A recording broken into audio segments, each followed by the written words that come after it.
We got the top 5 picks all in action, and I'm going to start things off with your number 1 overall pick in Paolo Banchero and his Magic playing Keegan Murray. He went 4 overall to Sacramento out of Iowa, but we're going to start things with Banchero, who was finishing at the cup with ease and then being a pest right there, getting the steal and then the 360, because you got a showboat when you're in Vegas. Banchero had 11 points in the first half. The Magic were up 16 at one point in this game, but you know how it goes in Vegas, man. That cushion and that wallet can thin out real quick. Kings only down by 6, and then Nunez Keita knocks down the triple. And then Banchero on the inbound. Here's Mark Jones. And the steal. They can tie it with a 3. Murray, yes! A Murray miracle in the desert. If you're into geology, you know deserts historically dry, but Murray making it rain. He got Banchero to get up off of his feet, so that ties things up at 87. We're going to double OT, which at Summer League, it means the first bucket wins. Kings, they got the rock. They're about to win it. Keita gets fouled, but does he? See, Paolo Banchero, he'll sneak up on you like Vecna, man, just out of nowhere, just boom. He's right there, ready to scare you. But upon further review, it was all ball. So the refs actually overturned the penalty, the foul rather, and then Banchero ensuing possession, eventually going to find Emmanuel Terry, who finishes off the glass. And get home safe, folks. Magic 94-92 double OT winners. Get back, Terry. All right, we got the Rockets, we got the Thunder, we got number 2 overall pick, Chet Holmgren, played his first game in Vegas after a couple in Salt Lake City, going against the number 3 pick, Jabari Smith for the Rockets, and look out. That's Eric Holman. He doesn't care about Chet Holmgren, who did have 4 blocks, just none here. Chet, he's just trying to learn from every single experience, and maybe learning to get out of the way of Eric Holman there. Although here, Holmgren dunking off the feed from Josh Giddey, and Jabari Smith going to block Holmgren in tights, and 7-2, 7-3, 7-0. Smith, I feel like this is my greatest attribute, is defense. He's not wrong, and he turns it into offense. Shot better than 40% from 3 at Auburn, knocks that down. He was 2 of 9 from distance. In the fourth quarter, Smith, he got his shots up, took 19 shots. Okay, young fella, made 5 of them, had 12 points. Rockets up 1. Well, 19, you want to stay on 19. That's what I've learned. Giddey going to try to split a couple of defenders. Nearly loses it. Gets it back. Fine, I'll just make that. That's fine. Thunder up by 3. 14 points for Giddey. Ty Washington had 9 points. Hits a floater there over Holmgren. You'll float 2. We all float down here. Holmgren, though, with 4.1 left. Inbound into Giddey. 2-point deficit for OKC. For the tie, no dice. The Rockets go on to win 90-88. Holmgren finishing with 12 points and 8 boards. These Summer League games have been crazy. I got another one for you featuring the 5th overall pick to the Pistons. That is one Jaden Ivey of Purdue. And Ivey's Summer League legend continues to grow, coming off a 20-point performance on Thursday and getting things going early. Coming off the screen, triple, good. Pistons up a half dozen, still with the same cushion. He going downhill, and then he gets cold stone scoop finger roll there with the left. Pistons up by 7. He had 11 points in 5 minutes, but right here is where it gets scary. Pulling up from distance, and you'll see him go down. He actually comes down on the foot of one Isaiah Todd.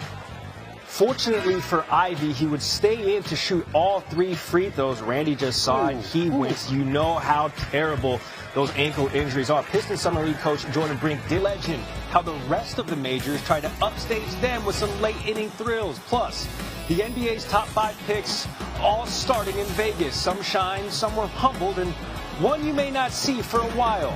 And from tanking for Tua to talking for Tua, how Tyreek Hill's foreboding message may be an inspiration for the Dolphins quarterback. Let's go. This is your face. Ouch. At least it wasn't his tooth. Didn't lose any teeth. Might have broken a rib. That's through. Walk-off wonder again. That's how we're going to start things off at SportsCenter on your Sunday morning. I'm Gary Streisky, and the man behind that mustache is, in fact, believe it or not, Randy Scott. Listen, looks and names will be deceiving this morning and also last night. Yeah, it was a movie script kind of night at Fenway Park. We don't need that.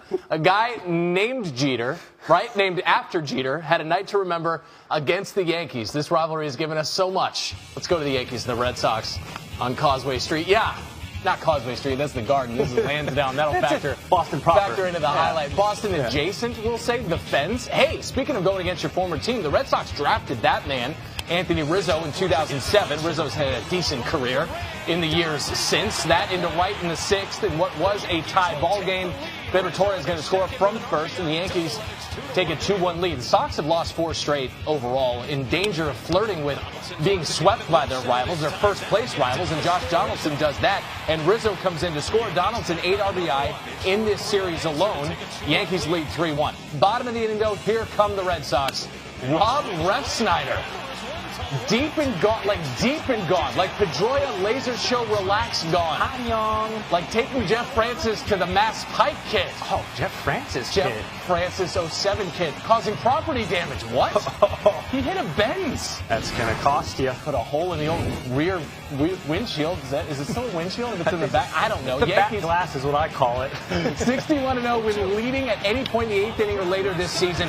Alex Verdugo cares not. He plays Jeter Downs, the man named after Jeter, called up from AAA Worcester. He was in the Woo Sox lineup to start the day, pulled him, called him up. We go to extra inning. Actually, not the first time he would be the hero. Meantime, Aaron Judge, 10th inning, runner on second for him, rips it all the way to the wall. It's going to touch the monster. Jose Trevino is going to come around to score. That's Judge's 4th go-ahead hit in the 9th inning or later this season. Still the extra frame. It's Rizzo sending one down. So the Yankees up now 5-3. Bottom of the 10th, it's Jeter down. The aforementioned 23-year-old got a call up an hour before this game. That is his first career Major League Baseball hit. He's going to play the run. And that is officially when your idols become your rivals. Sox trail 5-4. Next batter, it's Xander. Hits one a third, and this should have effectively ended the game, except Josh Donaldson couldn't effectively handle the transition. As you take another look, he swallows it up, but as he's going to make the throw, it comes out of his glove. So Xander, he's still out. However, now there are runners on second and third. It's Alex Verdugo at the plate. He was already the hero once. Can he be the hero again? It's shallow enough for Joey Gallo to come up throwing, and here comes Jeter. Get downs, slide in safely, and that's a Red Sox walk-off win. 6-5 winners. That's Verdugo's 4th career walk-off hit, and Jeter downs the winning run in his MLB first game with his hit. How about that? So we mentioned the Yankees hadn't lost a game this season when leading in the 8th inning or later prior to last night. Their streak of 61 straight games in those situations was the 5th longest streak to begin a season in MLB history. The Sox go for the series split tonight on ESPN. Let's get out west. Let's get to the National League. Clayton Kershaw, emphasis on the K, taking on the Cubs. Emphasis on the L. Yeah, there's no L in Cubs. Patrick Wisdom, though, the slider just falling off the table there. Nico Horner, swinging through that. Back foot slider to Wilson Contreras. Kershaw was pitch perfect. Got Ian Happ. Aka, what?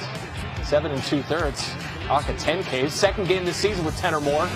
7 2/3, the longest start of his season. Freddie Freeman says this man belongs in the All-Star game. Hopefully he gets there. Well, getting a little run support in the form of Jake Lamb. Joined the team late June. He said anytime you get a crowd like this, you can come up and tie the game like that. It's a little extra exciting. He does it. Bottom 7, second straight game with a home run. He has 2 on his season.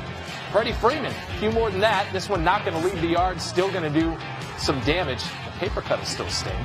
2 runs coming in this worst 13th multi-RBI game of the season. Dodgers win 4-2. They've won 6 straight. 24th time this season where they've come through with a win after having trailed at any point in the game. Back to Studsaw, though. 10 strikeouts, no walks for the 26th time in his career. It's the 4th most in Major League Baseball history behind Randy Johnson, Max Scherzer, and Curt Schilling. It is also career win number 191. That breaks the tie with Dazzy Vance. Yes, the Dazzy Vance for 3rd most in Dodgers history.